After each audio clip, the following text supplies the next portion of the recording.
All the various things that apps that we have, so that we have everybody in place. I want to create these town committees. I want to go from 1,300 members to 9,500 members, active members on our grassroots team. This is something the state party has never done, but we have to do. I set up the second committee, which our vice chair, Pamela Tucker, is chairing, which is already starting to recruit candidates for the House and the Senate in close coordination with both the Senate and the House. We need to have 400 state reps and 24 senators in place by February 1st, 2020, so that we can start training them and take back the House and the Senate. So with that, we are very fortunate that we have Mrs. Lara Trump, who has come here, and she will be stepping up just shortly. Lara Trump is a businesswoman who currently is serving as a senior advisor to the Donald Trump campaign. Lara has appeared many times as an opening speaker for President Trump, and Lara plays an integral leadership role in day-to-day operations, fundraising, special events, and political strategy for the 2020 campaign. Lara was also one of the founders of Women for Trump and spent a significant amount of time campaigning for the president in 2016.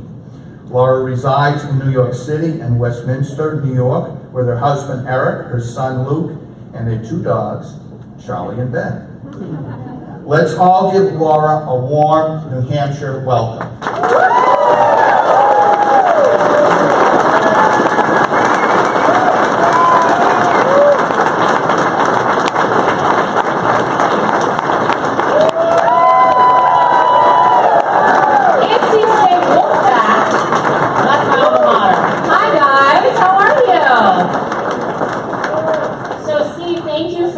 Welcome. I got to tell you guys something about Steve. You probably already know this.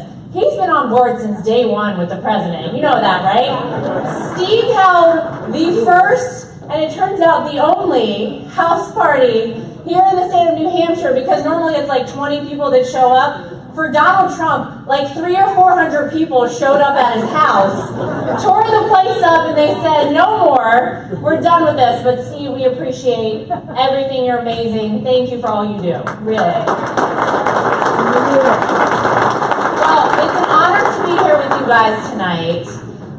New Hampshire is a very special state to the Trump family, to the campaign, and to our president. By the way, isn't it so nice you can call Donald Trump our president? We like it too. We're big fans of that. This was the first big win, New Hampshire, for us as a campaign, as a family, in 2016. And it was such a big deal because we'd just been in Iowa. Didn't go exactly like we wanted. But in our defense, I mean, nobody gave us a handbook for how to do any of this. And we really had no idea at first what we were doing. Don't tell anybody that, but we really didn't. And we came here to New Hampshire, and I'll never forget being there. We were in a small hotel room as a family, watching on a little TV when they finally announced that Donald Trump had won the primary here. And it was such an incredible moment for us. That was really the start of what was to come. And we all know what came after that, right? It was pretty good. So a lot of times people ask me, how did you end up here? And quite frankly, sometimes I don't really know. I'll just tell you a little bit about my background. I grew up in North Carolina in a middle-class family. My parents own a car wash in North Carolina. And I decided, gosh, it was probably about 11 years ago now, to move up to New York to go to culinary school of all things.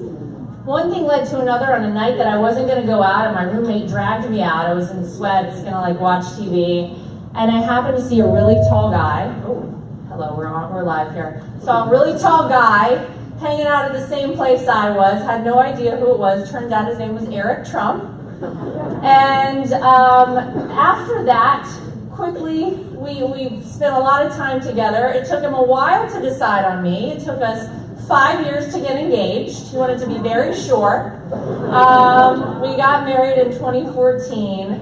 And then, as you all remember, about 6 months after we got married, we were married in November 8th, 2014. November 8th was election day, if anybody's keeping track, in 2016, our anniversary. My father-in-law had the famous escalator ride down to announce his presidency. And we all probably remember what that was like, because the media kind of thought that he was crazy. Remember, they were like, is this a publicity stunt? He's going to announce a new season of The Apprentice. Remember, those were some of the theories. And he knew before coming down that escalator that things were going to be tough for him, because he sat us all down beforehand and said, guys, I want to do this. I really think this is the time. I really think I can help this country. But you got to know that they're going to come after not just me, but they're going to come after all of us. And we were like, oh yeah, no problem. I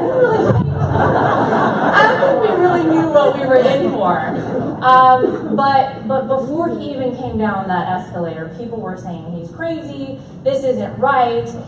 And then something happened very quickly in this country, because every time the media would make a big deal out of things and say, this is the end for Donald Trump, his poll numbers would go up. And I remember my husband and I would be like, oh, it was a good run, we had a good 2 weeks, you know, I don't know how this is gonna shake out. And then the next week he would be on top. And then we remember the primary debates, right? That was a good time, oh my gosh, right?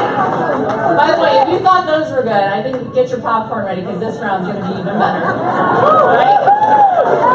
Wow. We'll talk about them in a few minutes. But those primary debates were so impressive to see every single time. He was right in the middle of the stage because he was always on top. And the media wasn't getting it. Yeah. They just weren't getting it. They still don't. They still don't. Of course they don't. It's all right. We all know in this room, right? We've got it. So as a North Carolina native, my father-in-law in August of 2016 was going to my hometown, Wilmington, North Carolina, to hold a rally. So I went down with him, and something happened in the state that day. He was upset with something, and he likes to get opinions. So he was talking to me about whatever had happened and asked me what I thought we should do. And he just was looking at me and kind of nodding his head. And before I knew it, all of a sudden he looks at me and he goes, you know what?